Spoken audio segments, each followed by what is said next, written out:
এই মুহূর্তে আমরা যেখানে অবস্থান করছি তার নিচুতে কতটা নিচু সেটা আমি বলে বোঝাতে পারবো না, কারণ এখান থেকে নিচুটাই দেখা যাচ্ছে না, তবে উপরটা আমি দেখাতে পারবো। এই যে দেখুন, এই চূড়া থেকে আরও উপর উঠতে হবে। আর এই পাশটা দেখুন, পাহাড়, শুধু পাহাড় আর পাহাড়। এই যে দেখুন, বিশাল পাহাড়, মেঘ, এই পাশটাও পাহাড়,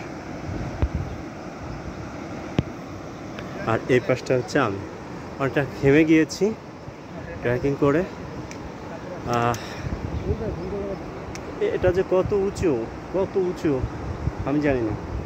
আনুমানিক প্রায় 2500 ফিট হবে আমরা উঠেছি, আরও আমাদের 2900 ফিট উঠতে হবে উপরে। তবে আজকে আমরা শুধু পাহাড়ে উঠব, আজকে পাহাড়ে উঠতে হবে। আমরা আগামীকাল পৌঁছে যাব আমাদের মেন গন্তব্যে। তবে এখানে একটা ঝুমঘরে থাকবো, ঝুমঘরের আড্ডা থাকবো, তারপর মেন গন্তব্যে যাব, ওইখান থেকে ভিউ দেব। ওইটা স্বর্গীয় একটা প্লেস, যেখানে মেঘ এসে মাচার তলে জমা হয় আর আমরা মাচার উপরে ঘুমাবো বা বসে থাকবো। সৌন্দর্য এখানে বলে বোঝানোর কোনো, দেখুন এগুলো জুম চাষ। একটু মানে উল্টাপাল্টা হলে মৃত্যু এখানে একবারে সুনিশ্চিত। জাস্ট আপনাকে একটু ঢালুটা দেখায়। এই ঝুম চাষ করা হয়েছে ধান, এগুলো। এই যে এখান থেকে ভিউটা একটু দেখেন এখান থেকে মানে একটু পড়লে মানে মৃত্যু সুনিশ্চিত একবারে। আপনার লাশটা নিতেও অনেক দিন সময় লাগবে, আর্মিদের জানাতে হবে, জানাতে গেলে আবার একদিন সময় লাগবে।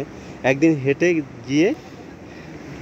হেঁটে গিয়ে আর্মিদের জানাতে হবে, আর তারপর আর্মিরা আসবে।